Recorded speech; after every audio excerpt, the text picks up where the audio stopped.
So I'm here with Adam and Chad, and you're interested in EVs, correct? Yes. So yeah, I'm Chad, and I've been in EVs for a number of years now, doing everything from conversions to hybrid projects, and still working in EVs. So. And I'm Adam. I've been playing with EVs for a long time too. Before that, BattleBots. Good. And you have an EV here, correct? An electric vehicle? Yes, this is an electric vehicle. This, in many ways, is very similar to a Tesla Roadster or a Nissan Leaf or a Chevy Volt. This thing has a battery and a motor and a controller and will scoot a child around at about 8 miles per hour. That's not bad. Now, what are the EV parts? What do they look like? So if we look under the, not really the hood, but the bottom, we can see a battery pack here. And inside of here is also a motor controller. And here is our electric motor itself. This is kind of the crucial part. And there's a single stage chain transmission to the rear wheel. Okay. As simple as this is, there isn't much that changes in a full-size EV besides scale. Okay. And then you've got another EV that you built. This one here, right? Yep, this is another EV. As you can see, EVs can take on all shapes and sizes. This has its own special transmission by not really a transmission at all. The motor may look hidden at this point, but the motor is actually right here inside the front wheel. Here's the battery pack, the motor controller, a small thumb throttle, and when I depress the throttle, we're cruising right along. And how fast will that go? This will go about 18 to 20 miles per hour with unreasonable torque. And Chad, can you tell us a little bit about the batteries and the components of the system? Sure.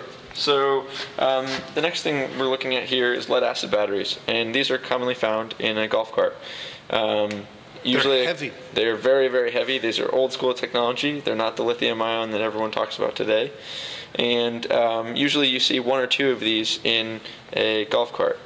Now, in this configuration here, they're in parallel. So the two positives are connected over here, and the two negatives are connected on this side. So how many volts is coming out of this battery pack? Let's see. These are 6-volt deep cycle batteries. So currently you have a, I think it's just a 6-volt pack, possibly 12 actually. Is it in series? 12, yeah.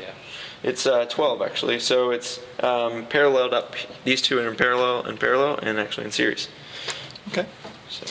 And these are some other batteries over here, right? Right. So everything from your 9-volt commodity style battery to something you'd see in more of a robot or a remote control car, and then you've got another similar 12-volt pack that could be in a car or in a little, So all of these batteries could be used to power an electric vehicle? Absolutely. Yeah, and these cells specifically are more of the high-end lithium-ion cells that are used in cars and different applications these days.